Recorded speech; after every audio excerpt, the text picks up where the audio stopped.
大家好，我係6A 班嘅李子齊。今日我要介紹嘅呢個產品呢，就係冰箱庫存磁石貼。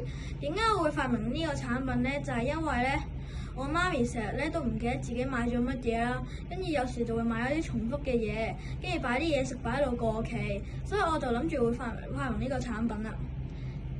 呢個咧產品就係主要由咧 ESP32相機模組啦，一個按鈕啦，同埋一個電池組成嘅。咁而家就我去示範下，睇下點用啦。首先咧，將呢個磁石貼放喺呢度啦。然之後，假設我買咗呢盒牛奶啦，就撳呢個掣咧，佢就會自動影相噶啦。然之後你就可以將呢盒牛奶放入雪櫃啦。然之後咧，佢就會個系統就會自動 send 你個電郵咧，你就可以自己 set 佢嘢食到期嘅時間，同埋跟住如果你可以教自動提醒，然後嗰個嘢食一到期嘅話，佢就會自動通知你。